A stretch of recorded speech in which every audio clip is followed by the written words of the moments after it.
Muy buenos días, nos encontramos a la espera de que ingresen los últimos invitados al auditorio. Solicitamos por favor silenciar los teléfonos celulares, ya que en breves instantes daremos inicio al lanzamiento del cuarto informe anual del Comité para la Prevención de la Tortura. ¿Sí?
Muy buenos días, los invitamos por favor a tomar asiento.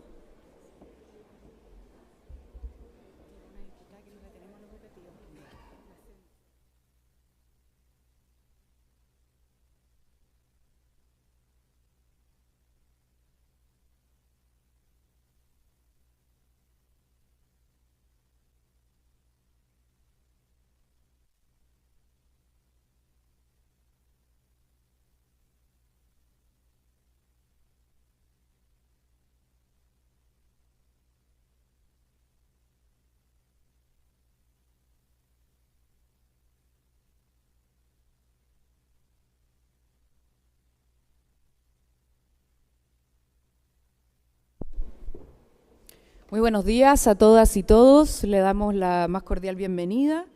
Me presento, mi nombre es Ana Figueroa, soy integrante del Comité para la Prevención de la Tortura y hoy nos convoca a la ceremonia de presentación de nuestro cuarto informe anual, un hito que año a año nos permite encontrarnos con ustedes y rendir cuenta del trabajo realizado por el Comité.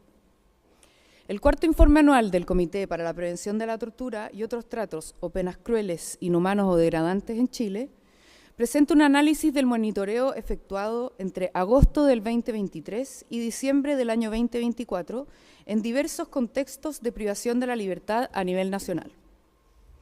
Antes de comenzar, quisiera saludar muy especialmente a las autoridades que hoy nos acompañan. En primer lugar, es un honor saludar al honorable presidente de la Comisión de Derechos Humanos del Senado, don Francisco Chaguán, a la honorable diputada Elia Molina Milman, a la honorable diputada Alejandra Plasencia. Saludamos al ministro de la Excelentísima Corte Suprema, Leopoldo Llanos Sagristá. Saludamos a la honorable diputada Ana María Gasmuri. Saludamos a la ministra de Desarrollo Social y Familia, Javiera Toro. Saludamos al director del Instituto Nacional de Derechos Humanos, Jerko Ljubetić Godoy. Asimismo, a las y los consejeros del Instituto Nacional de Derechos Humanos, hoy presentes. Saludamos afectuosamente al señor Francisco Gallego, prorector de Gestión Institucional de la Pontificia Universidad Católica de Chile, que nos recibe hoy. Saludamos a la jefa de Zona Metropolitana de Carabineros, General Inspector Karina Sosa Muñoz. A la general de Carabineros a cargo de la Dirección de Derechos Humanos y Protección de la Familia, Mitza González Méndez. Al inspector general, prefecto general de la Policía de Investigaciones, Erwin Cler Gavilán. Saludamos afectuosamente al director del Comité para la Prevención de la Tortura, Andrés Manque, y al secretario ejecutivo, Nicolás Anglas. Muchas gracias por acompañarnos en este día especial para el mecanismo.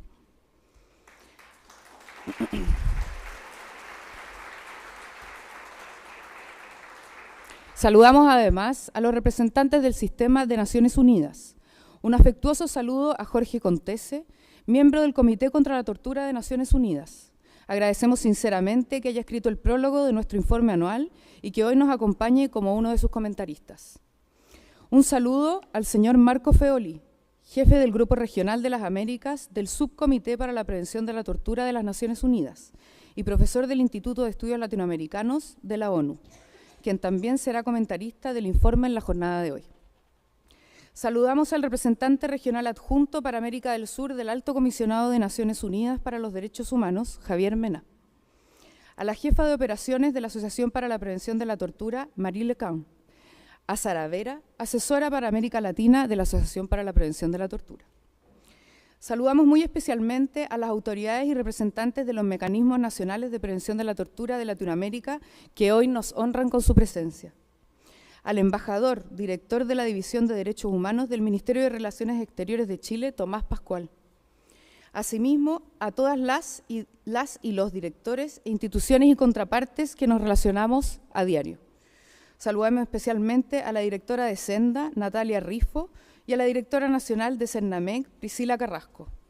También queremos saludar afectuosamente a las y los representantes de la academia, de las organizaciones de la sociedad civil y organismos de derechos humanos que hoy nos acompañan, a nuestras y nuestros sectorialistas y contrapartes del comité, y por supuesto al equipo profesional del comité que con su compromiso y dedicación hacen posible nuestro trabajo.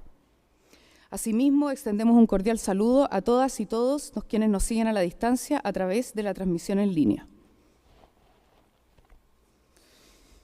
Finalmente, saludamos con especial aprecio a las y los integrantes expertos que integran el Comité para la Prevención de la Tortura hoy. Karen Espínola, actual presidenta del comité, Yamilet Granizo, Paula Valenzuela, Javiera Canesa, Daniel Soto y Luis Vial. Finalmente, queremos saludar y agradecer a quienes hoy nos reciben como anfitriones por facilitarnos este emblemático espacio, el aula magna de la Pontificia Universidad Católica de Chile. En particular, expresamos nuestro especial reconocimiento al Centro de Diálogo y de la Paz, a su director, profesor Patricio Bernero, y a todo su equipo por el apoyo brindado y por su interés en conocer nuestro trabajo. Invitamos ahora al señor Francisco Gallego, prorector de Gestión Institucional de la Pontificia Universidad Católica de Chile, quien nos dirigirá unas palabras.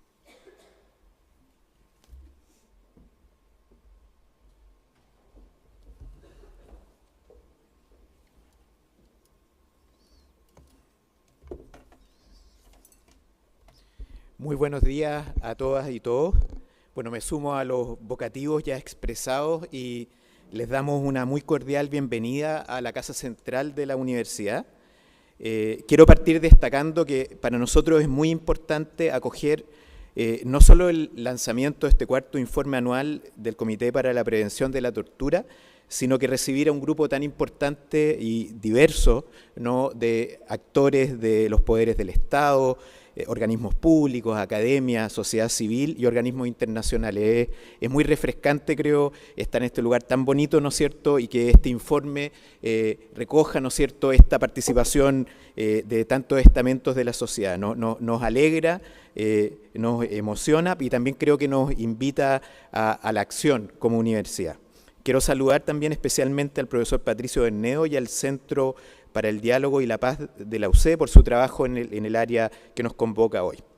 Bueno, este cuarto informe anual de la Comisión para la Prevención de la Tortura ilumina con evidencia rigurosa y trabajo en terreno la situación de miles de personas privadas de libertad en nuestro país. No entraré en los detalles del contenido del informe, para eso tendremos comentaristas que tienen mucho más conocimiento, ¿no es cierto?, de la materia, sino que me gustaría destacar 3 reflexiones fundamentales a propósito de su importancia. En primer lugar, por mi trabajo, esta misma semana he participado en 2 eventos con públicos muy distintos relacionados con la defensa de la democracia frente a una serie de amenazas. Amenazas como los populismos, la desinformación, polarización y otros fenómenos. En ambos encuentros se discutieron diversos aspectos sobre la defensa de los derechos humanos y la dignidad de las personas. Y al preparar estas palabras me llamó la atención que en esas discusiones se dio algo por sentado. Se asumía tácitamente que nuestras sociedades ya cuentan con mecanismos para protegernos frente a la tortura y para promover, ¿no es cierto?, tratos dignos a personas privadas de libertad, como si fuera un problema completamente superado o un desafío completamente superado. Sin embargo, al revisar parte de la información de este informe anual y de los informes previos, quedan claras 2 cosas. Primero, que es imperativo mantener un trabajo continuo en este tema que no podemos olvidar ni dar por resuelto. Y en segundo lugar, que las democracias son justamente los regímenes políticos que mejor pueden garantizar la prevención de la tortura y otros malos tratos. Pero ello requiere voluntad y vigilancia permanente. La existencia misma de este informe anual, el modo en que se recolecta la información mediante visita a los recintos de detención y la posibilidad de presentar y discutir públicamente sus hallazgos, reflejan precisamente el valor de la democracia para enfrentar este problema. En tiempo en que las urgencias públicas se multiplican y compiten por nuestra atención, resulta más necesario que nunca recordar este principio irrenunciable de la prohibición absoluta de la tortura y cómo la democracia nos ayuda a resguardarla. En segundo lugar, el informe y el trabajo de la Comisión de Prevención de la Tortura están motivados por un mandato legal que define un modelo de acción donde la prevención y el diálogo con actores involucrados son componentes claves. Permítame destacar, hablando con una persona que no ha trabajado en esta área, que nada de esto es obvio o automático, más allá de lo que establezcan las leyes. De hecho, esta idea de la prevención y la identificación de factores de riesgo es justamente el estándar que se utiliza en muchas otras áreas de las políticas públicas, en salud, en educación, en seguridad, por nombrar 3 de ellas. Del mismo modo, la idea del diálogo y la persuasión para lograr cambios también es un enfoque presente en otros ámbitos de la política pública. Y en tercer lugar, destacar que a pesar de los avances, los informes del informe también evidencian caminos que aún quedan por recorrer. Por ejemplo, en el 2023, si bien 10 de las 13 instituciones oficiadas por la Comisión respondieron formalmente a sus recomendaciones, menos de la mitad de ellas, menos de la mitad de esas recomendaciones recibió una respuesta sustantiva o acciones concretas. Esto demuestra avance en la sensibilización y compromiso inicial, pero también refleja el gran desafío que tenemos por delante para traducir los hallazgos y recomendaciones en cambios reales. No basta con diagnosticar y aconsejar, es necesario cerrar una brecha de implementación. Y aquí creo que aparecen desafíos importantes para la universidad, en particular para nosotros. Al igual que en muchos ámbitos de las políticas públicas, aparecen los llamados desafíos de, comillas, última milla, cierre comillas. Es decir, cómo lograr que las recomendaciones entregadas lleguen a implementarse en terreno efectivamente. Surge la pregunta de cómo podemos hacer para que los diagnósticos y propuestas se traduzcan en mejoras concretas en la vida de las personas privadas de libertad. Este desafío nos interpela como sociedad, pero también a nosotros como universidad.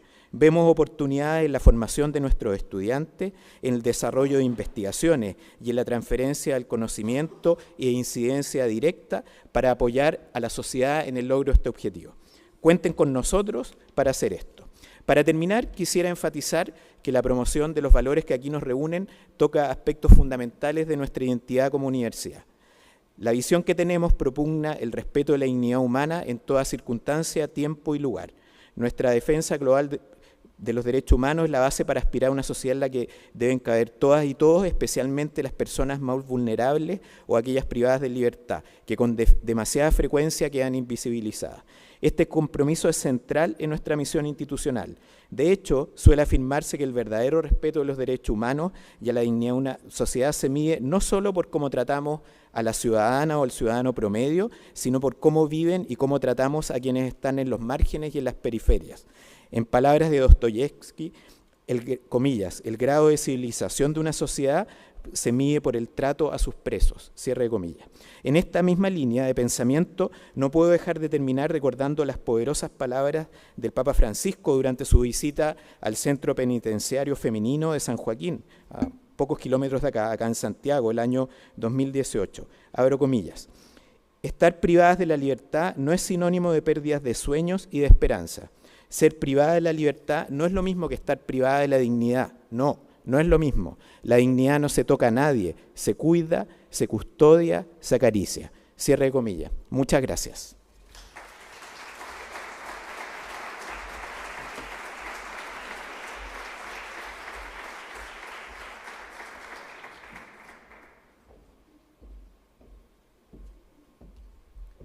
Muchas gracias, prorector, por sus palabras. El mandato del comité surge del Protocolo Facultativo contra la Tortura y la Ley 21.154, que designó al Instituto Nacional de Derechos Humanos como mecanismo y dispuso que actuara a través del Comité para la Prevención de la Tortura. Este cuarto informe anual consolida los principales hallazgos del monitoreo realizado a 107 recintos de cuidado y custodia del Estado, incluyendo residencias de protección de niñas, niños y adolescentes, centros de justicia juvenil, establecimientos de larga estadía para personas mayores, recintos penitenciarios, recintos para atención cerrada en salud mental, unidades forenses, unidades policiales y dispositivos transitorios para personas migrantes. Se identifican desafíos persistentes y se formulan recomendaciones dirigidas a los distintos órganos del Estado competentes, con el propósito de fortalecer las políticas públicas orientadas a la prevención de la tortura y otros tratos o penas contrarios a la dignidad humana. Quisiera continuar invitando a hacer uso de la palabra al integrante experto del comité, Luis Vial, quien realizará la presentación de este cuarto informe anual del Comité para la Prevención de la Tortura. Adelante, Luis.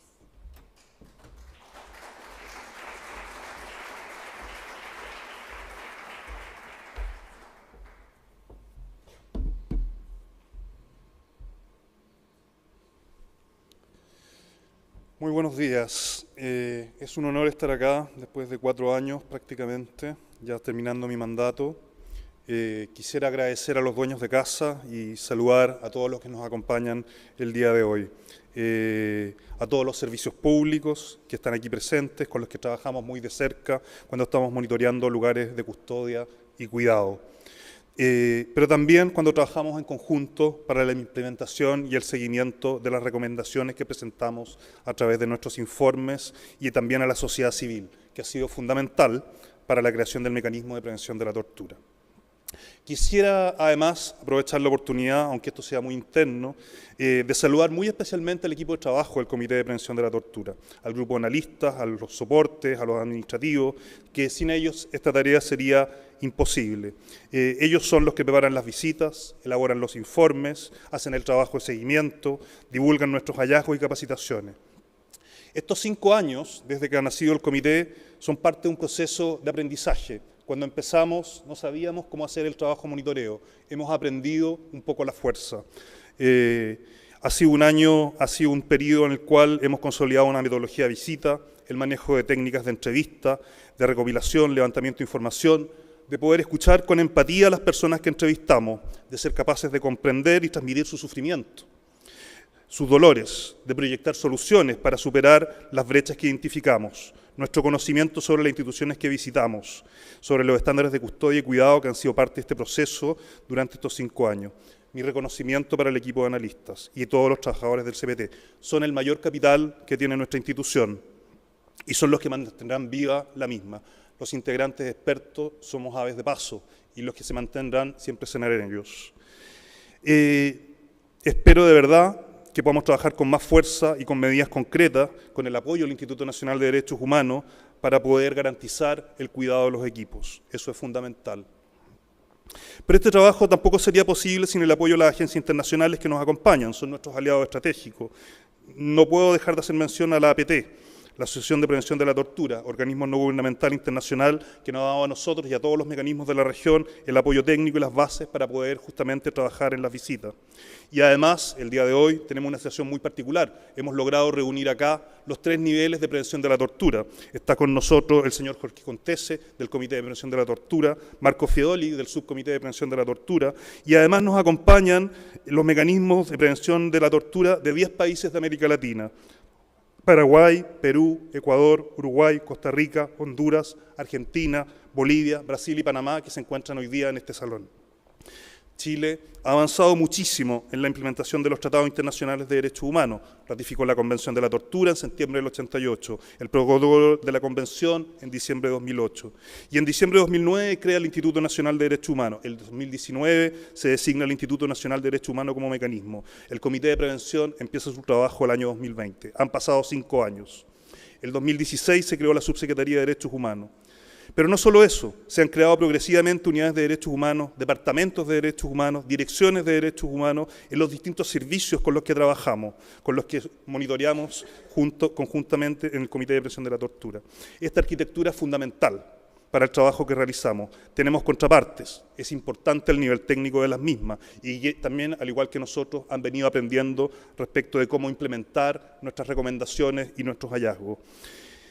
Solo recordar que es una de las premisas del comité. Esta arquitectura es fundamental. Sin embargo, uno de los artículos de la ley, el artículo 12, habla del deber de colaboración que mencionaba recién el prorector. Las autoridades competentes del Estado deberán considerar las recomendaciones e informes elaborados por el Comité de Prevención contra la Tortura, entablando un diálogo con acerca de las posibles medidas de aplicación destinadas a mejorar el trato y las condiciones de las personas privadas de libertad y prevenir la tortura y otros tratos crueles, humanos o degradantes. No son los mecanismos nacionales los que implementan las recomendaciones, es el Estado. Sin el trabajo del propio Estado es imposible que el comité avance y que logremos acortar la brecha en los derechos humanos. A distintas velocidades, con más o menos capacidad de influir en sus propias instituciones a través del diálogo y la colaboración, progresivamente las instituciones, unas más que otras, han ido comprendiendo el sentido del protocolo de la Convención contra la Tortura. La invitación sigue siendo salir de la caja. Es indispensable que podamos tomar medidas para evitar el sufrimiento de aquellos que están bajo el cuidado o la custodia del Estado. Alice Edwards, la relatora especial de Naciones Unidas en su venida a Chile en octubre de 2023, valoró positivamente la definición de la tortura en la legislación chilena, pero señaló: subsisten desafíos en su aplicación. Nos dijo: la sombra de la tortura aún sobrevuela el país y ha dejado profundas huellas en los cuerpos y las mentes de los chilenos, aunque muchos no tengan memoria viva de ella. Los efectos de la tortura a una escala tan amplia los sienten sus víctimas directas y sus familiares, y también la sociedad en su conjunto. El año 2016 se incorporó el delito de tortura en nuestra legislación nacional. Esto ha obligado a los tribunales a diferenciar entre tortura y otras figuras. Sin embargo, la aplicación sigue siendo restrictiva, especializada y exigente del delito de tortura, limitada por esta interpretación restrictiva, recalificando muchas de las denuncias hacia delitos penales menos graves. En Chile, la tortura está tipificada en el Código Penal desde el año 2016. Su definición no se ajusta plenamente al artículo 1 de la Convención contra la Tortura. Es una lista más bien cerrada. Se exigen altos estándares probatorios, se recalifica en forma frecuente. La persecución penal de la tortura implica investigar, juzgar, sancionar judicialmente a quienes hayan cometido actos de tortura. Tales conductas, por cierto, no pueden ser toleradas ni quedar impunes. Su investigación y procedimiento judicial contribuyen a crear una cultura institucional y social de rechazo a la tortura, fortalecen el Estado de Derecho. La impunidad revictimiza a quienes han sufrido tortura, negándole el acceso a la justicia y una reparación integral. Sin embargo, por esta vía, en el caso a caso, por la vía del derecho penal, seguimos persiguiendo la responsabilidad personal. Se investiga, juzga y sanciona a una persona determinada por un hecho específico. pero también se reafirman estándares. Las sentencias nos recuerdan que detrás de esa vulneración está el sufrimiento de una persona. No se ha respetado una obligación legal y ética de quienes ejercen funciones públicas. Las existencias de patrones institucionales, deficiencias organizacionales, vacíos legales o prácticas toleradas en una institución estatal permiten o facilitan la comisión de la tortura o los malos tratos, incluso más allá de la culpabilidad de individuos específicos. Para la prevención de la tortura, contar con leyes, con instituciones que hagan cumplir las normas que sancionan la tortura es fundamental, pero son aún mejores si es que efectivamente logramos incorporar un enfoque integral. Y es ahí donde los mecanismos de prevención podemos aportar y colaborar. Para que el trabajo monitoreo funcione, es esencial que las instituciones se comprometan con el enfoque preventivo. El Estado es el principal responsable de prevenir la tortura. La voluntad política es esencial para generar cambios y reformas concretas, para garantizar la opción de políticas y estrategias coherentes. Al 31 de diciembre de 2024, el Comité de Prevención de la Tortura había realizado 279 visitas a lugares de privación de libertad, abarcando una amplia gama de recintos ya mencionados previamente. El CPT ha consolidado una estrategia metodológica integral para monitorear los factores de riesgo asociados a la tortura y los malos tratos en diversos entornos de custodia y cuidado. Para la regulación de la información, el CPT utiliza una amplia gama de instrumentos adoptados a realidades específicas de cada tipo de centro y población objetivo. No nos limitamos a visitas presenciales, el proceso de monitoreo incorpora también acciones administrativas, el envío de oficio a autoridades pertinentes, solicitando información adicional. Posteriormente, el comité realiza un proceso de socialización de los informes, promoviendo la adopción de recomendaciones. Finalmente, impulsamos que se implementen medidas estructurales de largo plazo, de mediano y de corto plazo.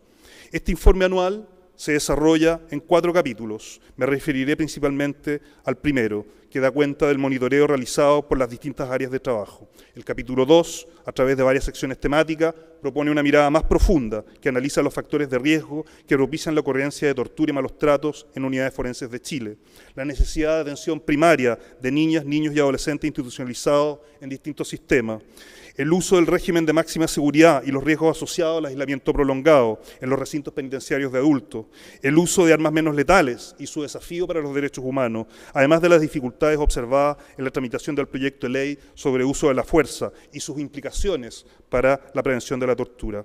El capítulo 3 reporta los avances de las instituciones en el seguimiento de recomendaciones para la prevención de la tortura emitida en el informe anual 2023. Y el capítulo 4 da cuenta de los principales avances y proyecciones del Comité de Prevención de la Tortura. En el monitoreo realizado por el Comité, en residencias de protección y centros de justicia juvenil, se identificaron aspectos críticos para la niñez y adolescencia, con especial atención a residencias de niñas y niños mayores, REM, y las unidades hospitalarias de cuidado intensivo de psiquiatría. Una de las principales preocupaciones es la prolongada estadía de niñas, niños y adolescentes en la residencia, considerando que estas deben ser medidas excepcionales, transitorias y por la menor duración posible. La lentitud en la tramitación de las causas por parte de los tribunales de familia agrava la situación, especialmente en la primera infancia, por el impacto negativo que tiene sobre el desarrollo integral de niñas, niños y adolescentes. Otro desafío reiterado es la insuficiente preparación para la vida independiente. También nos preocupa la frecuencia de las salidas no autorizadas, la falta de medidas efectivas para prevenirlas y abordarlas. En materia de salud, si bien se observa como fortaleza la cobertura en atención primaria, persisten graves brechas en atenciones secundarias y terciarias, particularmente en salud mental, y las mayores dificultades están en las zonas extremas del país. La capacitación insuficiente de los equipos de manejo de medicamentos, primeros auxilios y emergencias agrega vulnerabilidad. El respeto y la garantía de los derechos sexuales y reproductivos de niñas, niños y adolescentes sigue siendo un área a fortalecer, tanto en el acceso a información adecuada como en la toma de decisiones sobre los métodos anticonceptivos y una sexualidad segura. Se percibe que la creación del Servicio Nacional de Protección Especializada a la Niñez y Adolescencia es, por cierto, un gran avance. Sin embargo, todavía requerimos mayor especialización del personal y la apertura de nuevas residencias con abordaje diferenciado según grupo etario, en línea con un enfoque del curso de la vida. En los centros de justicia juvenil se identifican como nuevos críticos el anonimato de los funcionarios de gendarmería durante los procedimientos, el uso excesivo de la fuerza, como el empleo del gas en el rostro de los adolescentes, y las revisiones corporales que incluyen muchas veces desnudamientos parciales o totales, prácticas que resultan especialmente gravosas y contrarias a los estándares internacionales de derechos humanos. El CPT destaca la urgente necesidad de gestionar residencias y procedimientos desde una perspectiva plenamente respetuosa de los derechos de la niñez y la adolescencia, eliminando prácticas lesivas y asegurando mayores oportunidades de desarrollo. Respecto a personas mayores residentes en el IAM, se observa que las rutinas son rígidas, con escasas actividades significativas y poco contacto con el exterior. Las condiciones materiales son dispares, pero nos encontramos con baños en mal estado, falta de calefacción y mobiliario deteriorado. También hay problemas de accesibilidad y ausencia de ayudas técnicas. La atención de salud presenta demoras importantes y la red pública de atención no responde. Las familias deben recurrir a servicios privados. El trato, aunque en general respetuoso, es muchas veces infantilizante. También existen desafíos de implementación de protocolos efectivos de prevención y denuncia. Chile enfrenta un rápido envejecimiento poblacional. Se estima que para el 2050 más del 30% de la población será mayor de 60 años. Este cambio demográfico exige una transformación profunda de las políticas públicas, especialmente en aquellas orientadas al respeto, protección y promoción de los derechos de las personas mayores. Un gran desafío del Estado es garantizar el acceso a la salud de estas personas privadas de libertad. Este acceso debe contemplar el principio de equivalencia, la prontitud en la atención y el respeto a la dignidad humana. En nuestra labor de monitoreo hemos visto que es especialmente relevante el caso de los grupos de especial protección, como mujeres embarazadas o lactantes, personas mayores con enfermedades crónicas o pertenecientes a pueblos originarios.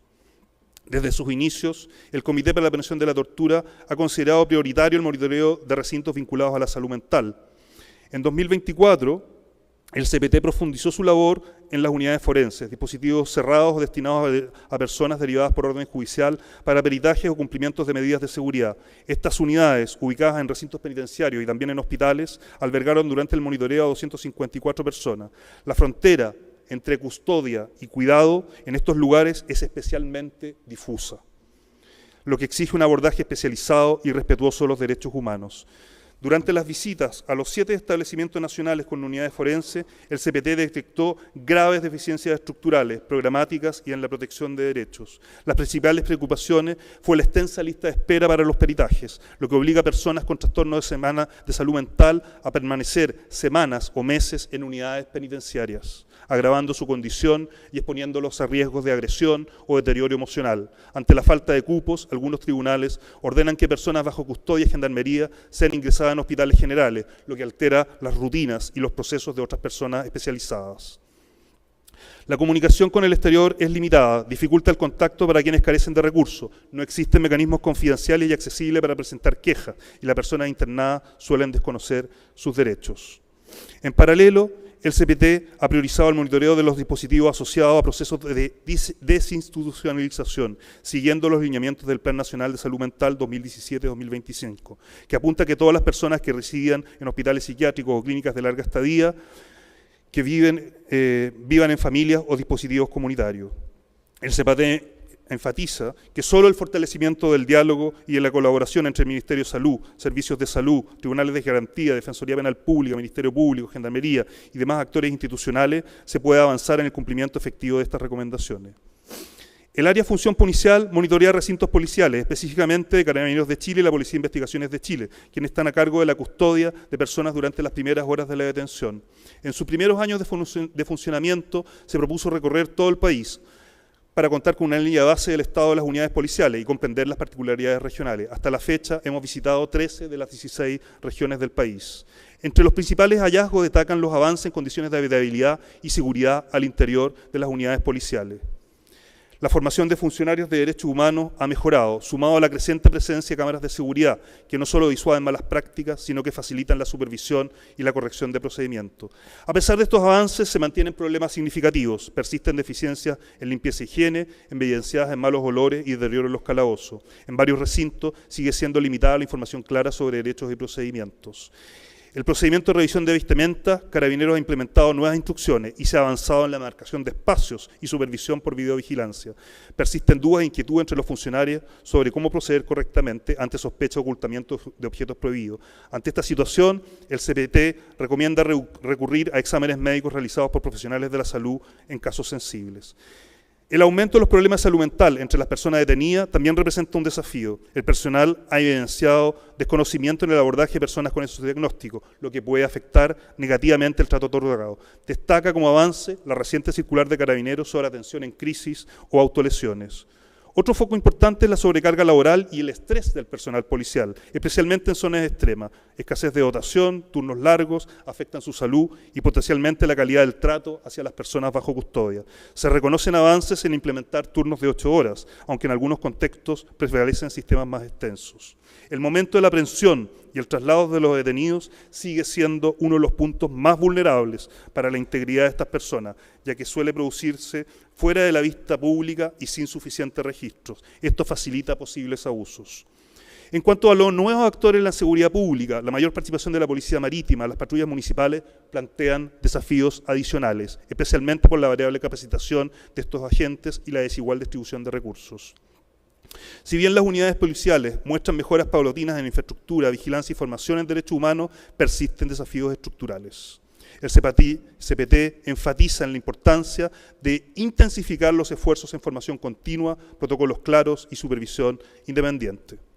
El CPT también monitorea establecimientos a cargo de Gendarmería de Chile, quienes cumplen la función de custodia y cuidado de personas privadas de libertad.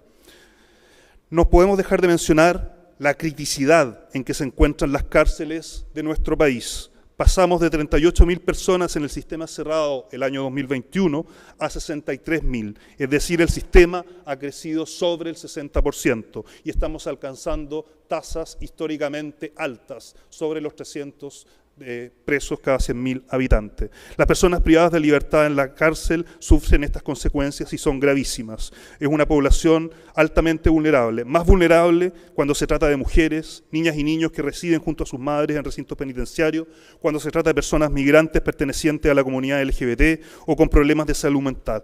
Vemos con profunda preocupación las muertes recientes de personas en recintos penitenciarios que supuestamente están bajo una medida de internación provisional. Sin embargo, en los hechos, estas personas están en prisión preventiva y se vulnera el principio de especialidad que debe protegerlas. En 2 de los recintos penitenciarios visitados por el CPT se registró además el nacimiento de niñas y niños en condiciones inadecuadas. Se constató que no se cuenta con vehículos institucionales para el traslado ante urgencias obstétricas ni para otras atenciones de salud. También se identificaron brechas en la formación de los funcionarios penitenciarios para atender situaciones de riesgo y ninguno de los 2 recintos contaba con equipamiento básico necesario para brindar atención de urgencia. El abordaje de la diversidad sexogenérica también carece de un enfoque diferencial. El aislamiento y el confinamiento en solitario preocupan especialmente, ya que muchas personas permanecen con contacto humano mínimo y un acceso muy limitado al aire libre. Según las reglas de Mantela, mantener a una persona aislada por más de 22 horas diarias durante más de 15 días continuos puede constituir una tortura. En cuanto a las dificultades asociadas al encarcelamiento de personas mayores, se suman condiciones propias de la edad, como enfermedades crónicas y deterioros físicos o mentales. Factores como alimentación deficiente, sedentarismo, atención médica inadecuada aceleran el envejecimiento y el declive cognitivo en este grupo, mientras el personal penitenciario sobrecargado y con escasa formación en envejecimiento y derechos humanos tampoco está preparado para abordar sus necesidades. Respecto a salud mental, la ausencia de políticas públicas integrales agrava los problemas en contactos carcelarios. Durante el 2024, el CPT monitoreó diversas medidas de protección para personas privadas de libertad. La privación de libertad supone un riesgo y la vulnerabilidad de particular, ya que estas personas dependen enteramente de la administración penitenciaria, lo que incrementa el potencial riesgo de sufrir abuso. Es un motivo de preocupación también la formación del personal penitenciario. El año 2024 visitamos la Escuela de Suboficiales de Gendarmería. Cerca de la mitad de los estudiantes han recibido sanciones, siendo la privación de franquía la más habitual. Los castigos informales, como la humillación pública, no solamente constituyen prácticas abusivas, sino que también fomentan dinámicas negativas que, de mantenerse, pueden reproducirse luego en la gestión de conflictos y trato en los recintos penitenciarios. Finalmente, y con esto voy cerrando, el CPT viene trabajando en el monitoreo con enfoque intercultural, especialmente en recintos que albergan población migrante y de pueblos indígenas. Se dio seguimiento a dispositivos vinculados a lo que se llamó la Misión Observación Migrante del 2023, con especial atención a grupos de especial protección en centros de detención transitoria, y además se observó el proceso de implementación de la consulta indígena sobre el reglamento de establecimientos penitenciarios. En los dispositivos transitorios se identificaron problemas persistentes de seguridad, iluminación, acceso a atención, salud física y mental, lo que complica la respuesta ante emergencias, aunque no existen protocolos claros para abordar el consumo de drogas, el alcohol o el episodios de violencia. En las zonas fronterizas persiste la falta de coordinación con las policías de los países aledaños. Respecto a reconducciones migratorias, así también observamos grandes brechas en la atención médica de urgencia y en la dotación de personal para enfrentar situaciones críticas, en especial con mujeres embarazadas, niñas, niños y adolescentes. Sigue siendo urgente la capacitación en interculturalidad para los funcionarios de todos los servicios que operan en la frontera, además de establecer mecanismos adecuados y accesibles para la presentación de reclamos y denuncias. Ante la crisis migratoria en el norte, tanto los dispositivos de acogida como los de protección han estado altamente demandados. El Servicio de Protección Especializada y el Ministerio de Desarrollo Social y la Familia han hecho importantes esfuerzos para adaptar y reforzar programas, sumando este enfoque intercultural. Si bien hay avances en la capacidad de atención y en el trabajo interinstitucional, la disponibilidad de cupos sigue siendo insuficiente y muchas familias migrantes, particularmente quienes ingresan por pasos no habilitados, carecen de acceso a residencias y permanecen en situación de calle por falta de documentos. Insisto, ya para cerrar, para que el trabajo de monitoreo funcione, es esencial que las instituciones se comprometan con el enfoque preventivo. Es el Estado el único que puede prevenir la tortura. El rol de los mecanismos es observar, monitorear y presentar recomendaciones, acompañar ese proceso a través del diálogo. El proceso de implementación depende de los respectivos servicios y ministerios. La adecuación de las recomendaciones y su ajuste temporal depende del proceso de diálogo, que es fundamental para lograrlo. La incorporación del enfoque de derechos humanos no solamente es una obligación, puede mejorar el desempeño de nuestras instituciones y evitar el sufrimiento innecesario. Muchas gracias.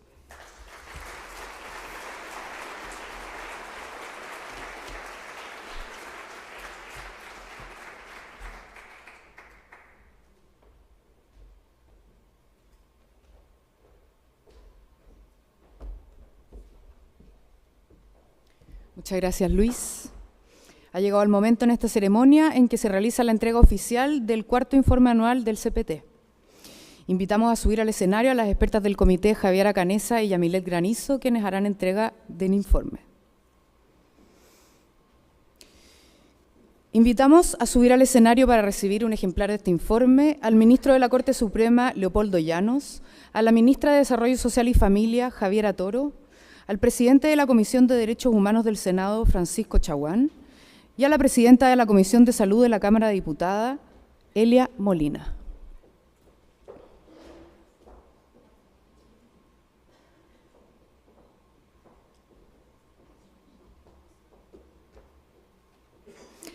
Ahora hacemos entrega de los informes.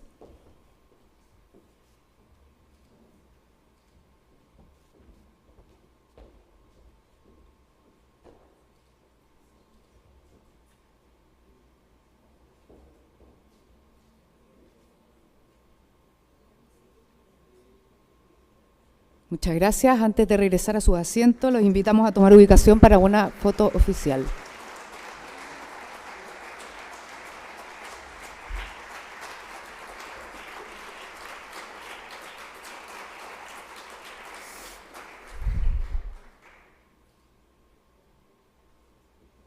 Muchas gracias. Invitamos ahora a subir al escenario para recibir un ejemplar de este informe al director del Instituto Nacional de Derechos Humanos, Jerko Ljubetić, a Jorge Contese, miembro del Comité contra la Tortura de Naciones Unidas, a Marco Feoli, jefe del equipo de las Américas del Subcomité para la Prevención de la Tortura, y a Marie Lecan, de la Asociación para la Prevención de la Tortura.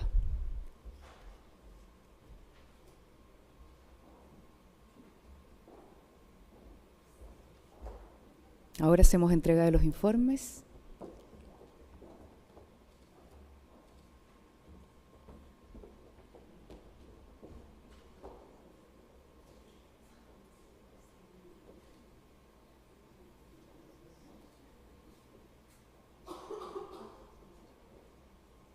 Y los invitamos, por favor, a tomar ubicación para una fotografía oficial.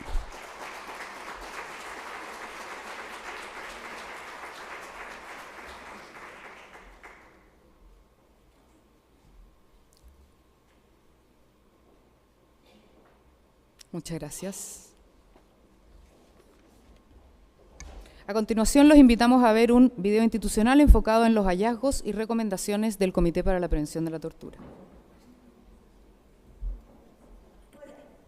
Hola, te invitamos a conocer los hallazgos y las recomendaciones del Comité para la Prevención de la Tortura, CPT Chile.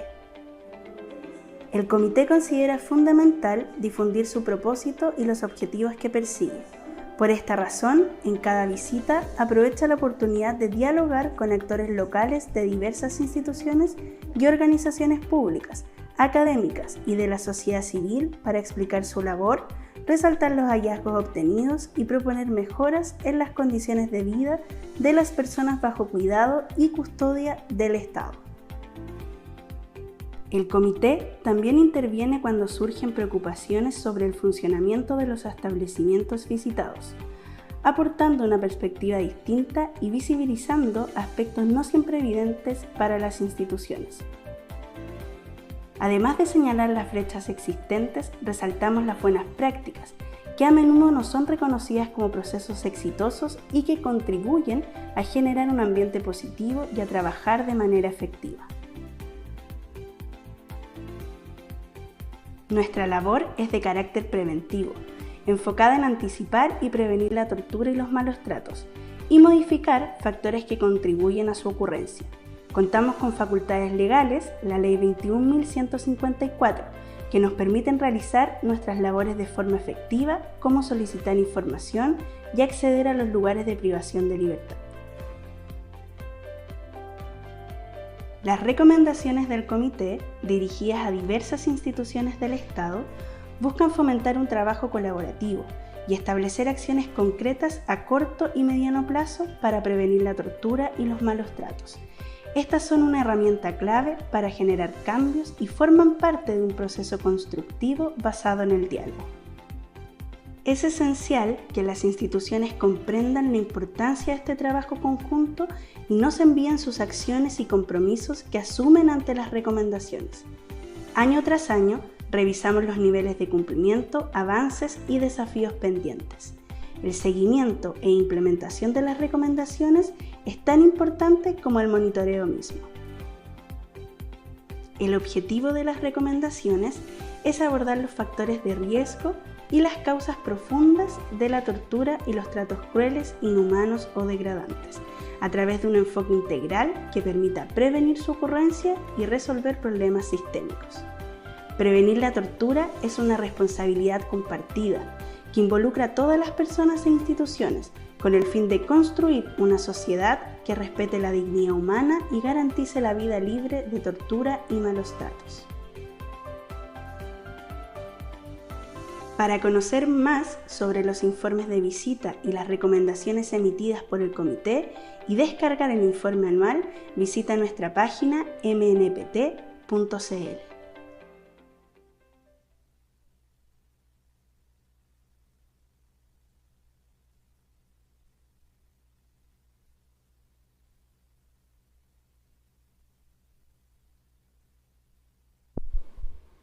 En esta parte de la ceremonia nos enfocaremos en escuchar las reflexiones de expertos internacionales en derechos humanos y prevención de la tortura. Invitamos por favor al escenario a los comentaristas que nos acompañan el día de hoy. Este bloque será moderado por Andrea Cerda, profesional del equipo del comité, a quien también invitamos a subir al escenario.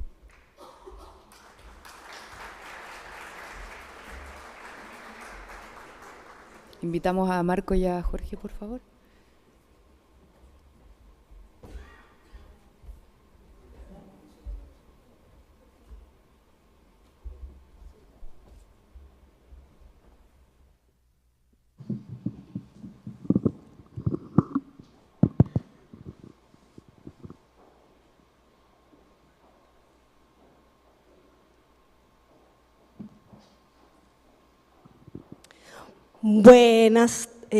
Buenos días, todavía no son buenas tardes, buenos días.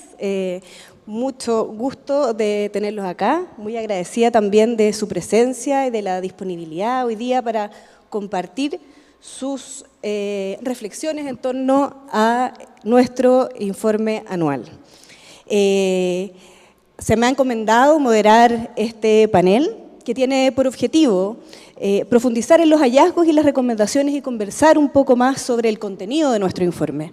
Y por supuesto, invitarles a todas y a todos a profundizar también en su lectura y en las recomendaciones que nosotros hacemos. Para ello nos acompaña hoy día el profesor Jorge Contese y el profesor Marco Feoli, a quienes desde ya les agradecemos mucho su presencia y disposición. Jorge Contese, desde el 2024 y hasta el 2027, forma parte del Comité contra la Tortura, que es el órgano compuesto por 10 expertos independientes que supervisa la aplicación de la Convención contra la Tortura y otros tratos crueles, inhumanos y degradantes. El Comité contra la Tortura trabaja para responsabilizar a los estados de las violaciones de los derechos humanos, investigando sistemáticamente las denuncias y torturas y para prevenir, ¿cierto?, este delito. Su función principal es supervisar el cumplimiento de las obligaciones de los 175 estados que han ratificado la Convención contra la Tortura de Naciones Unidas. Jorge Contese es abogado de la Universidad Diego Portales, máster y doctor en Derecho por la Universidad de Yale, es profesor titular de la Universidad de Rutgers en Estados Unidos, donde dicta clases de Derecho Internacional, Derechos Humanos, Derecho Penal y Constitucional Comparado. Además, es profesor del programa de doctorado de la Universidad Diego Portales y ha sido profesor visitante en universidades de Estados Unidos, Francia y Canadá. Fue consejero también del Instituto Nacional de Derechos Humanos de Chile y director del Centro de Derechos Humanos de la Universidad Diego Portales. Por su parte, Marco Feoli es jefe del Grupo de las Américas, del Subcomité para la Prevención de la Tortura, USPT, de Naciones Unidas, que tiene el mandato preventivo también, y cuando los estados ratifican el protocolo, el OPCAT, facultativo de la Convención contra la Tortura, le otorgan al SPT el derecho a visitar sus lugares de detención y examinar el trato que reciben las personas detenidas en ellos. El SPT asiste y asesora a los MNPT en su trabajo. Marco Feoli es abogado, es profesor de la Universidad de Costa Rica, doctor por el programa Estado de Derecho y Buen Gobierno de la Universidad de Salamanca, es máster en Derechos Humanos y Educación para la Paz de la Universidad Nacional y máster en Democracia y Buen Gobierno de la Universidad de Salamanca. Licenciado en Derecho de la Universidad de Costa Rica y su trabajo lo completa con el ejercicio de la profesión de abogado. Ha sido también funcionario del Poder Judicial de Costa Rica, coordinador de investigación del Instituto Latinoamericano de Naciones Unidas para la Prevención del Delito ILANUT y ministro de Justicia y Paz. Nuevamente, muchas gracias a ambos por acompañarnos hoy. Bueno, entremos en materia. En el primer capítulo de nuestro informe anual se presentan los principales hallazgos y recomendaciones de las distintas áreas, que ya Luis Vial también profundizó en aquello. En junio, Jorge Contese además tuvo la oportunidad de acompañar a nuestro equipo a una visita temática en salud penal en una unidad penitenciaria. Entonces, me gustaría que tomando los hallazgos y recomendaciones plasmados en nuestro informe y también teniendo en mente, ¿cierto?, la experiencia de monitoreo que compartió con el equipo, me gustaría que nos contara qué aspectos destaca del trabajo de monitoreo realizado por las áreas y que se expone en este primer capítulo, y cómo observa, ¿cierto?, como el trabajo que ahí se expone. Bueno, primero, muchas gracias por la invitación al comité, a Luis Vial, que fue jefe de la delegación de junio pasado, a todos los integrantes, a los profesionales del comité. Felicitaciones por el informe, realmente es muy exhaustivo. Invito muy genuinamente a la lectura de cada uno de los capítulos, y partiendo por lo que tú preguntas, Andrea, yo creo que la forma en que el comité, lo que yo pude presenciar, acompañando una visita a Santiago 1, específicamente como señalabas en materia de salud mental, algo que se señaló tanto por el prorector como en la presentación del informe, que es esta idea que la manera en que una sociedad civilizada mide ese nivel de civilidad es la forma en que tratamos y entendemos el tratamiento de quienes están, las personas que están privadas de libertad, fue lo que yo presencié, en tanto la idea de dignidad humana estaba al centro de esa visita. Es decir, se investiga un problema concreto y para hacer ello se elabora una pauta de evaluación, se sigue fidedignamente esa pauta de evaluación y, diría yo, la manera en cómo se recogen los hallazgos, cómo se hace esa labor de monitoreo, es una en que en cada uno de los pasos lo que está puesto al centro de esa investigación, de esa documentación, es la idea de que esa persona que está al frente, que está, en ese caso, privada de libertad, jamás pierde la dignidad humana, que está reconocida, desde luego, por la Constitución. Arranca la Constitución política con la idea de que las personas nacemos iguales en dignidad y derechos, en los tratados internacionales que obligan a Chile.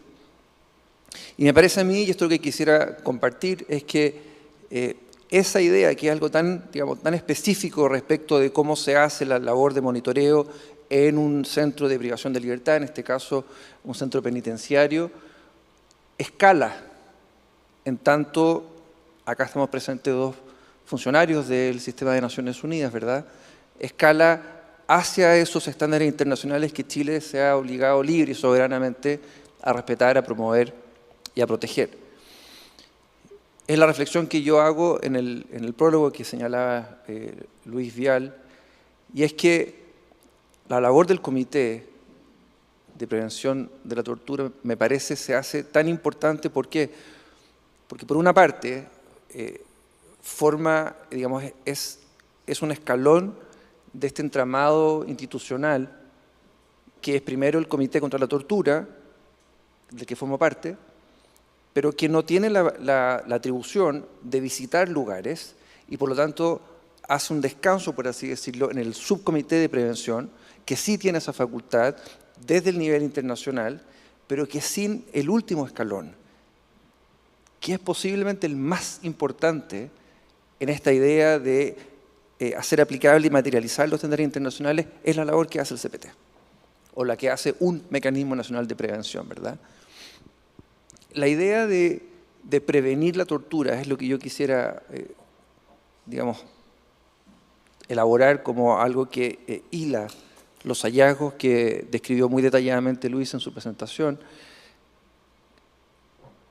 Es posiblemente la más importante. Si la prohibición absoluta, que es una norma imperativa de derecho internacional, ¿verdad?, desde la Declaración Universal de 1948 en adelante, si la prevención es exitosa, y lo que da cuenta este informe es las maneras en que las autoridades públicas pueden tomar recomendaciones para que esa labor sea exitosa, entonces el trabajo de investigación y de posterior necesariamente sanción se hace menos necesario.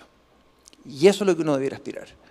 Es decir, que los mecanismos nacionales, en tanto sean más exitosos, la labor de prevención se hace más relevante. Al hacerse más relevante, y por relevante quiero decir efectiva, el trabajo de investigación de un acto de tortura o de maltrato se hace menos importante. ¿Por qué? Porque se ha podido prevenir el delito, la comisión de un delito de tortura o de trato cruel, inhumano, degradante, desde luego de investigar y sancionar adecuadamente, que son estándares importantísimos. Y lo segundo, para dar paso a otras preguntas, es que es algo que yo le comenté a los profesionales del comité durante la visita, cómo para el trabajo que nos toca hacernos a nosotros cuando interactuamos con estados y elaboramos recomendaciones, algo que se señalaba en el video que recién fue emitido, ¿no?, las buenas prácticas. Es decir, yo tomo del informe, yo tomo de lo que pude ver en la visita, del trabajo que he podido tener en este año, en estos meses con el comité, tomo ejemplos de buenas prácticas que a nosotros nos van a servir cuando interactuamos con estados, cuando interrogamos respecto de cuáles son las formas en que los estados llevan a cabo sus políticas de prevención, de investigación y de sanción, pero específicamente lo que nos convoca esta mañana de prevención contra la tortura. Por lo tanto, lo primero es invitar a todos realmente a leer este informe, es muy exhaustivo y tiene una cuestión que yo creo que, con esto cierro, es especialmente importante, que es el seguimiento de las recomendaciones. A mí me parece que es clave para poder detectar la manera como Chile está, digamos, avanzando o no, poder dar seguimiento a cuáles son las recomendaciones y cómo es que las autoridades públicas responden o no a las recomendaciones que hace el comité. Dejaría por ahí hasta ahora. Muchísimas gracias. Me voy a tomar también de ese último tema del seguimiento de recomendaciones y le voy a también a preguntar a Marco respecto también de la lectura del tercer capítulo, que creo que tiene mucha ligación con lo que nos está comentando hoy día en este momento también Jorge. Ahí nosotros abordamos en el informe anual, ¿cierto?, el seguimiento de recomendaciones, en donde se exponen algunos de los avances que hemos tenido en estos primeros años de implementación del MNP chileno, en dar a conocer nuestro trabajo, ¿cierto?, instalar un diálogo orientado a la mejora continua y a la prevención también del maltrato en las instituciones que visitamos. Considerando que el CPT, con la publicación de este cuarto informe anual, también cumple una primera fase, ¿cierto?, de instalación, me gustaría saber qué lectura hace de los avances que hay reportados y qué aprendizajes para avanzar en incidencia cree importante también compartir, ¿cierto?, considerando su experiencia en visitas a distintos países, ya que el SPT sí visita, y aprovechando también la presencia de tantos colegas de NMPTs de la región. Bueno.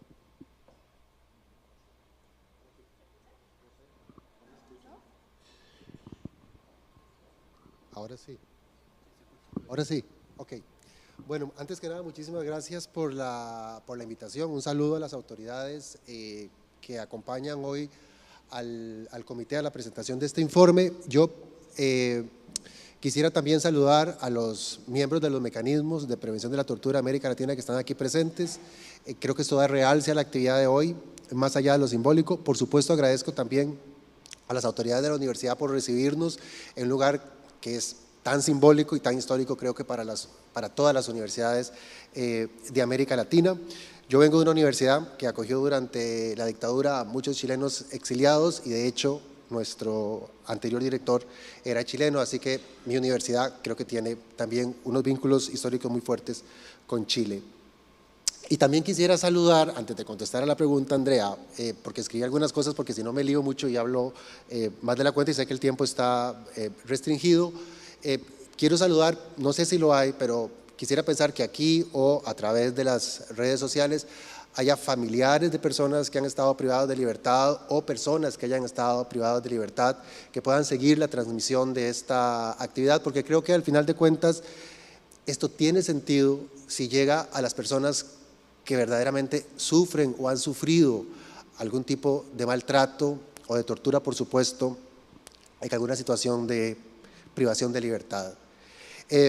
Dicho esto, estaba pensando cuando venía para acá, que claro, cuando nosotros hablamos de erradicar la tortura o los malos tratos y todas estas frases que usamos normalmente, de que son crueles, inhumanos y degradantes, esencialmente de lo que estamos hablando es del triunfo de la razón, de la civilidad, del humanismo, y aunque pueda parecer ridículo y hasta cursi en un contexto como este, del amor y del reconocimiento del valor que tienen las otras personas. Pero también yo creo que es la forma, y por eso es tan importante lo que se plasma aquí, que tienen los más débiles de enfrentar al poder. Y en ciertas circunstancias, casi todos o todos en ciertos escenarios, podríamos ser los más débiles frente al poder que tiene el Estado y frente al poder punitivo que tiene el Estado.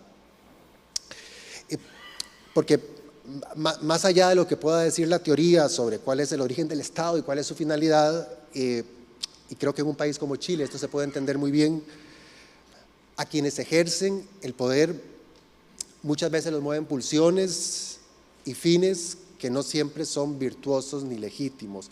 Por eso es imprescindible que haya mecanismos y dispositivos que fiscalicen, que señalen, que adviertan, que anticipen, porque el poder, si no se le limita, se puede descarrilar y sabemos que eso supone aniquilar, destruir, dañar y demonizar a los otros.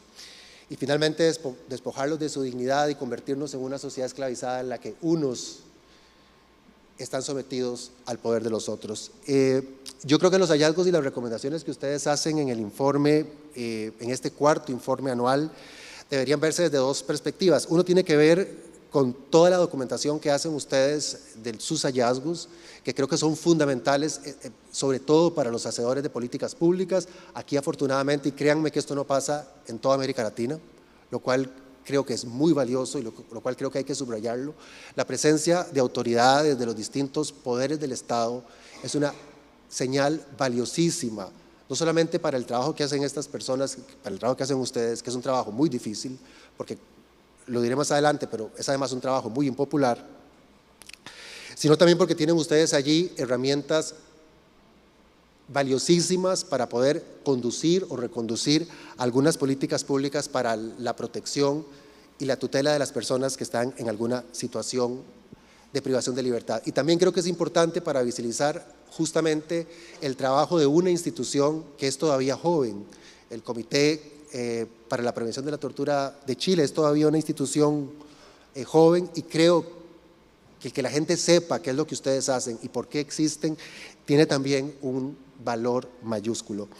Creo que es difícil señalar más cosas de las que ya, por cierto, dijo Luis en su intervención, que me pareció realmente brillante.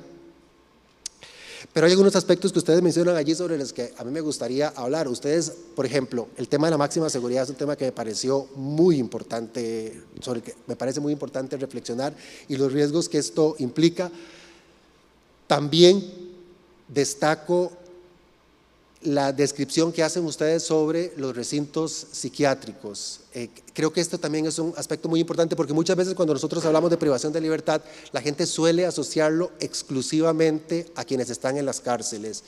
La aspiración que tiene el protocolo facultativo para la prevención de la tortura, y sobre todo el trabajo que hacen los mecanismos para la prevención de la tortura, van mucho más allá de la gente que está en las cárceles, que por supuesto también, y que por supuesto seguramente es el grueso del trabajo que ustedes tienen, porque son muchas más las personas que están en las cárceles que las personas que están en hospitales psiquiátricos o en centros juveniles, o las personas que están en dependencias de la policía.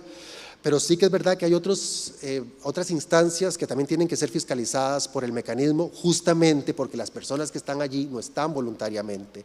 Ustedes, por ejemplo, hablando de los recintos psiquiátricos, dicen en la página 161, los hallazgos evidencian serias deficiencias estructurales y prácticas institucionales que afectan los derechos humanos, lo cito textual, en los recintos psiquiátricos forenses de Chile. Se identifican problemáticas en el acceso a la salud mental, la distribución desigual de las unidades forenses en el territorio nacional y un modelo centrado en la custodia en lugar de la rehabilitación. Asimismo, el marco normativo y los mecanismos de supervisión externa presentan falencias significativas. Uno de los aspectos más críticos es el acceso limitado a la salud mental, tanto para la población general como para las personas internas. La concentración de unidades en la zona central del país agrava esta situación al limitar el acceso a redes de apoyo para personas de otras regiones. Esto está en la página 161. Esto además está íntimamente relacionado con la jurisprudencia y con la doctrina que ha desarrollado el Subcomité para la Prevención de la Tortura sobre la protección que tiene que darse a ciertos grupos, en concreto, más allá de las personas que están en los centros penales. Pero en definitiva, lo que quería decir, y con esto cierro, Andrea, es que en el informe uno encuentra una descripción muy detallada sobre lo que está pasando en lugares que va más allá de la cárcel y que creo que tiene que ser abordado, sobre todo si nosotros de verdad aspiramos a construir sociedades, como diría Margalit, decentes. Y las sociedades decentes son las sociedades que no humillan a nadie, ni siquiera a las personas que se encuentran en las condiciones quizás más vulnerables de todas, que son las personas que están experimentando algún tipo de privación de su libertad. Muchísimas gracias. Sí, efectivamente, bueno, nuestro capítulo, en el capítulo 2, ¿cierto? Se profundiza en distintos ejes temáticos que tú acabas de hacer mención, y me gustaría entrar un poquito más de lleno en estos capítulos temáticos donde entramos en profundidad en algunos temas que son bastante claves y que resultaron también muy importantes para el trabajo de monitoreo, ¿cierto?, que realizamos y que presentamos en este informe anual. Uno era el tema, ¿cierto?, de los factores de riesgo para la tortura y malos tratos en las unidades forenses en Chile, la atención prioritaria de niños, niñas y adolescentes bajo custodia, máxima seguridad en Chile, el uso del aislamiento prolongado, ¿cierto?, y el uso de armas menos letales por agentes estatales en Chile y los desafíos que implican para los derechos humanos. Entonces me gustaría pasar también a esa pregunta y preguntarle a Jorge en relación, ¿cierto?, a los dos segundos artículos o secciones, ¿cierto?, temáticos, ejes temáticos que profundizan en estos temas bastante específicos que dicen relación con el uso de medidas de seguridad y el uso de la fuerza a cargo de agentes del Estado.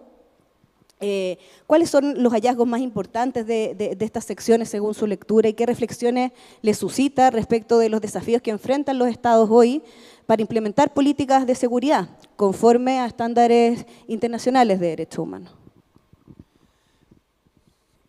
Yo pienso que el capítulo segundo del informe, que tiene estos ejes temáticos, los 4, la pregunta es por los 2 últimos, a mí me parece que es relevante poner los 4 digamos, en la discusión,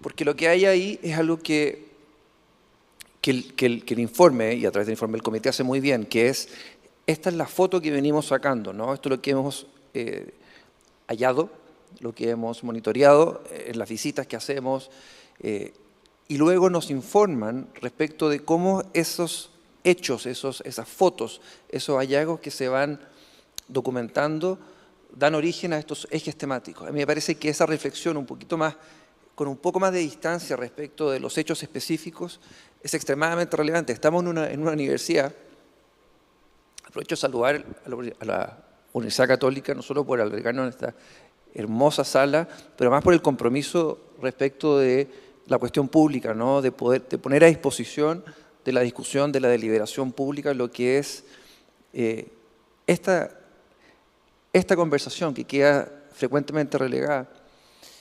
¿Y por qué digo que aprovecho que estamos en una universidad? Porque algo que llama la atención respecto de los ejes temáticos, no solo de los 2 últimos, de los 4, es que se hace un análisis que es, por así decirlo, más estructural de lo que los hechos en particular dan cuenta. Permítame explicar esto. Acá tomo mi sombrero de académico. Me llamó la atención positivamente el uso de literatura especializada, por ejemplo, para explicar cómo es, por ejemplo, el cruce entre derecho y psiquiatría.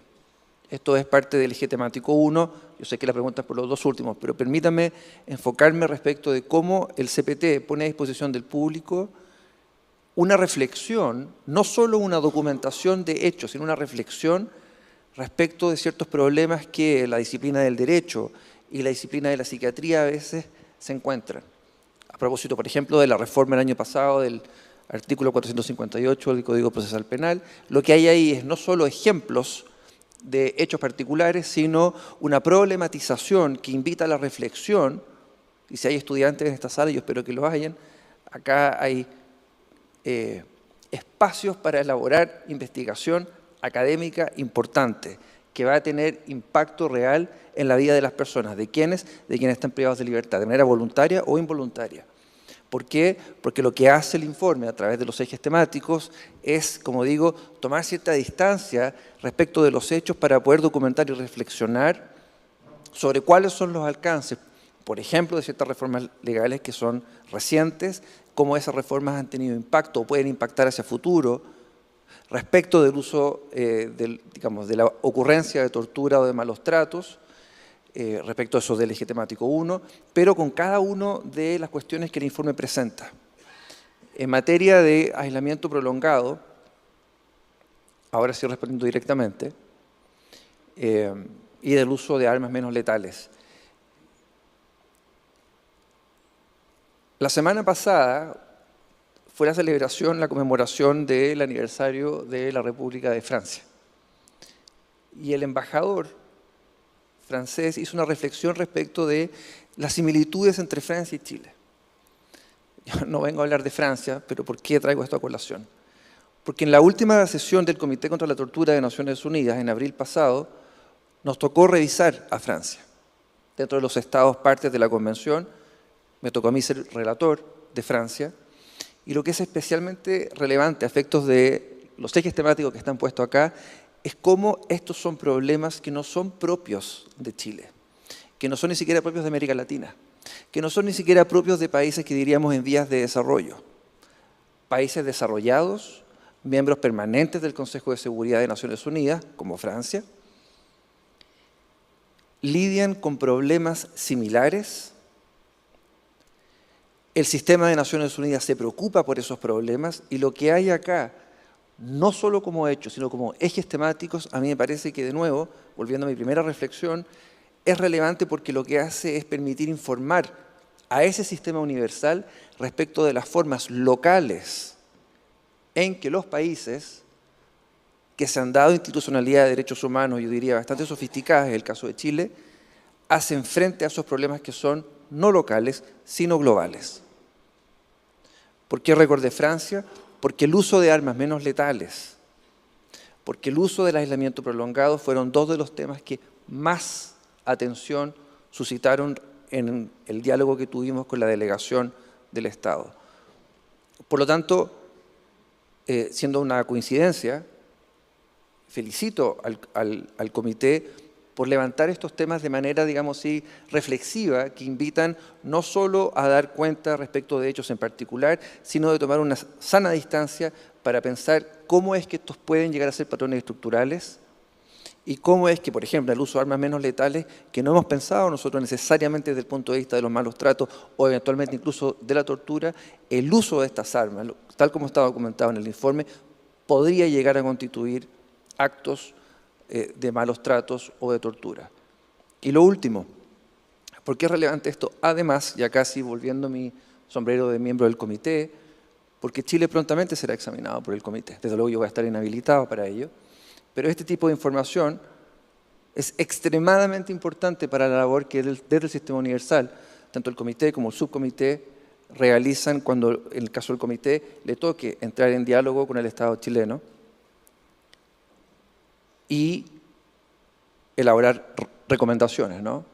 Chile tiene una política que es de Estado en materia internacional, en materia de compromiso con el multilateralismo, y en una época en que efectivamente ese multilateralismo está en seria cuestión. Naciones Unidas acaba de cumplir 80 años y cuando cumplió 70 era impensable, creo yo, que Naciones Unidas pasara por una crisis como la que vive hoy. No solo desde el punto de vista logístico, financiero, sino especialmente desde el punto de vista del compromiso con la idea de los derechos humanos, ¿no? Esta arquitectura que se diseñó después de la Segunda Guerra Mundial y hoy, que además en el caso chileno estamos en vías de una elección presidencial, lo que vamos a estar viendo es más bien probable y lamentablemente discursos que lo que hacen es impugnar la idea de vigencia de los derechos humanos, especialmente de aquellas personas que están privadas de libertad. Eso hace doblemente relevante la elaboración y divulgación de este informe.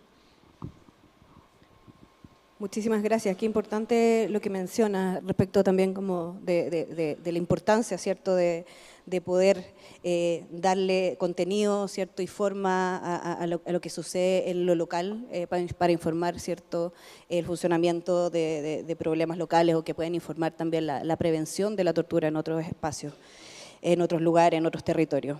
Me gustaría también darle la oportunidad también ahora a Marcos para ir cerrando respecto también de un comentario de estos ejes temáticos, especialmente porque en los dos primeros capítulos, así como yo le hacía referencia a Jorge, que pudiera profundizar en estos temas de uso de la fuerza y aislamiento prolongado, me gustaría que profundizaras o nos pudieras como dar una breve reflexión respecto de los dos primeros, donde se abordan, ¿cierto?, las unidades forenses y también la necesidad de dar prioridad a niños, niñas en la atención.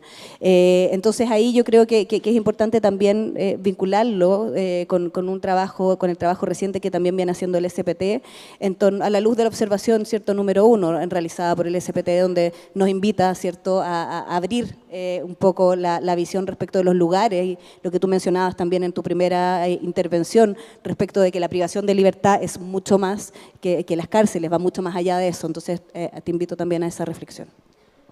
Bueno,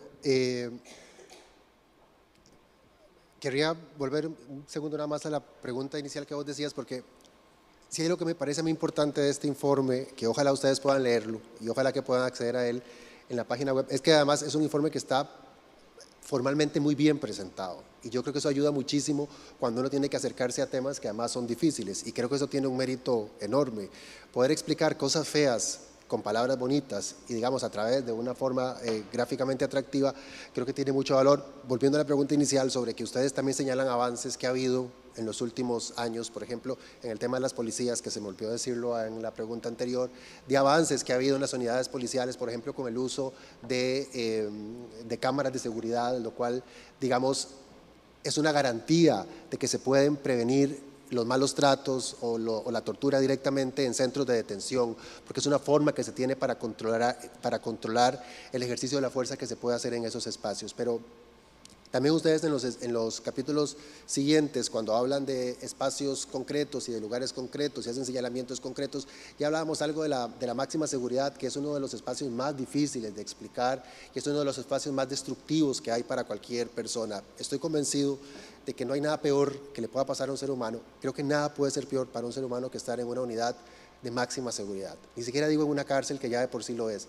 Creo que un espacio de máxima seguridad, cuando la gente habla de estos temas con tanta frivolidad y con tanta superficialidad, es incapaz de entender qué sucede en una cárcel de máxima seguridad o en un módulo de máxima seguridad. Yo creo que no hay nada más destructivo para un ser humano que un espacio como estos. Y ustedes hacen advertencias allí que son serias, como también, y voy a centrarme ahora nada más en esto, en el caso de las personas menores de edad, sobre todo en lo que se refiere a servicios de protección especializada de niñez y adolescencia. Me refiero a jóvenes, a niños y jóvenes que no están en conflicto con la ley penal, porque de nuevo nosotros partimos muchas veces de la idea de que todas las personas que tienen que ver con estos temas es porque están en conflicto con la ley penal, y esto no sucede siempre. Recuerdo en un país, en alguna misión que hicimos, que nos dijeron algo que a mí me pareció devastador, digamos, en el impacto que esto tiene a nivel social. Cuando el Estado no tiene respuesta para niños y jóvenes que no han entrado en conflicto con la ley penal, pero sí lo tiene exclusivamente cuando lo hacen, es decir, cuando cometen un delito, estamos muy mal, porque eso significa que el Estado solamente interviene cuando tiene que reprimir. Y justamente en este caso, por ejemplo, de menores que no están en conflicto con la ley penal, pero que están en otros centros de cuidado que son también responsabilidad del Estado y que también pueden ser sometidos a malos tratos, es esencial que se corrijan las deficiencias que señala el comité, y es necesario que se atiendan a esas personas en concreto, porque si no, esto va a ser una puerta giratoria, y en cuestión de unos años, cuando estos niños o estos jóvenes dejen de ser menores de edad, los vamos a tener en el sistema penal, los vamos a tener cometiendo delito y los vamos a tener convertidos en reproductores de más violencia y de más criminalidad, que eso es justamente lo que queremos evitar. Por eso creo que también en este aspecto, en estos otros espacios como los niños y los jóvenes, y ya lo decía ahora respecto a las unidades psiquiátricas, es determinante, es fundamental que se puedan atender las observaciones que ustedes hacen aquí, por ejemplo, en el acceso a la salud de los muchachos y las muchachas que están en estos espacios. Muchísimas gracias. Bueno, agradecemos en honor al tiempo, vamos a ir finalizando este panel, agradecemos enormemente sus comentarios y reflexiones que ciertamente informarán nuestro trabajo de aquí en adelante. Las preguntas y reflexiones que les haya evocado este panel, les invitamos a dejarlas en pausa y conversarlas junto a nuestros invitados e invitadas un ratito más en el cóctel de clausura. Así que, bueno, damos cierre a este panel y le damos el pase a Anita Figueroa.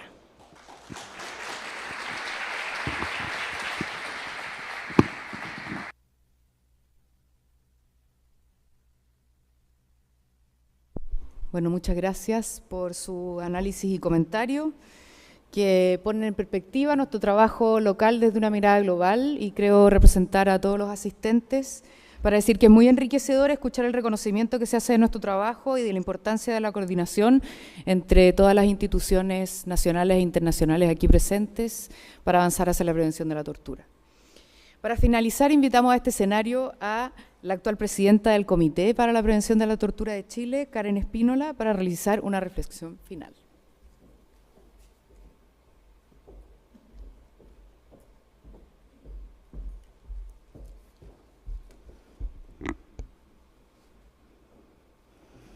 Muy buenos días aún, ¿verdad?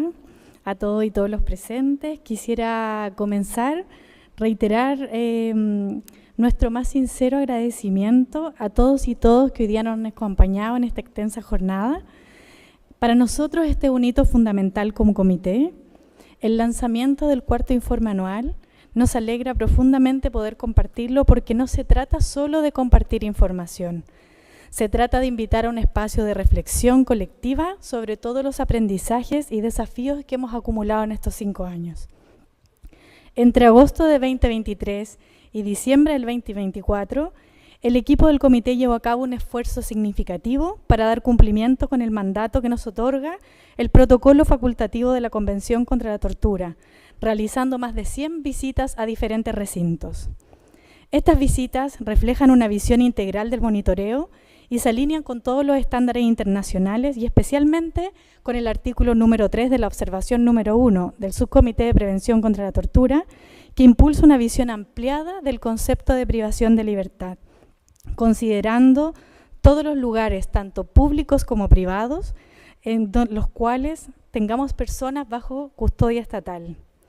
Así, nuestras acciones de monitoreo han incluido no solo centros penitenciarios, sino también residencias de protección, establecimientos de larga estadía para personas mayores, unidades de hospitalización para personas con diagnóstico de salud mental, unidades policiales, dispositivos transitorios para personas migrantes, escuelas de formación, solo por mencionar algunos. Este enfoque ampliado no es solo una decisión técnica, es una declaración ética y política sobre cómo entendemos la prevención de la tortura y el cómo debemos direccionar nuestra labor. Gracias a esta mirada, hemos podido articular relaciones colaborativas con múltiples instituciones del Estado, muchas de las cuales nos acompañan el día de hoy. En ello, hemos avanzado conjuntamente en el seguimiento de recomendaciones. Esta visión, además, nos ha posibilitado que hoy las observaciones realizadas por este comité trasciendan no solo desde lo particular a los recintos visitados, sino que también puedan proyectar y orientar políticas públicas. Este es uno de los avances más sustantivos en nuestra labor. Un aspecto esencialmente valioso del encuentro es que no estamos solos. Hoy nos acompañan representantes de 10 mecanismos nacionales de prevención contra la tortura de la región, miembros de la Red Latinoamericana de Prevención, representantes de la Asociación para la Prevención de la Tortura y otros invitados internacionales. Su presencia y participación han sido claves para avanzar en metodologías, compartir experiencias y, sobre todo, construir desafíos comunes. Estamos convencidos que la prevención de la tortura exige mirada colaborativa y colectiva.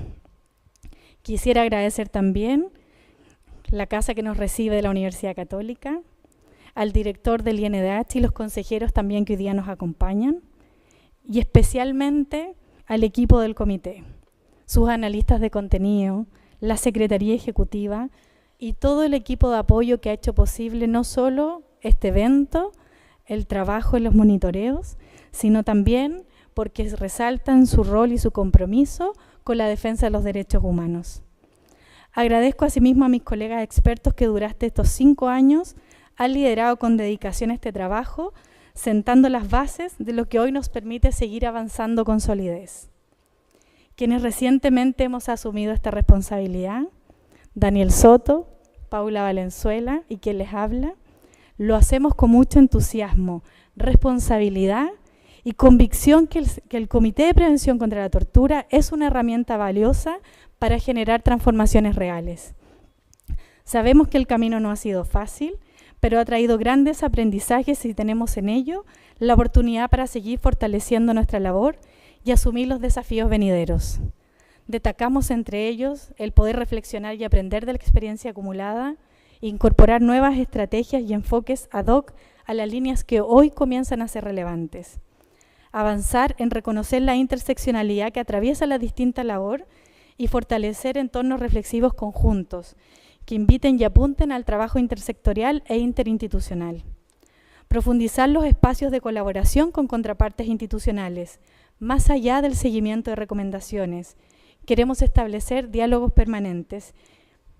Queremos dar continuidad a los procesos de mejora de las instituciones, seguir fortaleciendo la articulación con otros mecanismos y, por sobre todo, no perder de vista que nuestro trabajo, aunque se centre mayoritariamente en el monitoreo de recintos, tiene como propósito final proteger a las personas bajo custodia del Estado, promover culturas de buen trato y prevenir la tortura. Nuestro mayor desafío como comité no es solo describir hallazgos ni emitir recomendaciones. Queremos movilizar transformaciones que acorten la brecha de derechos humanos. Y para este desafío cuentan con nosotros. Muchas gracias.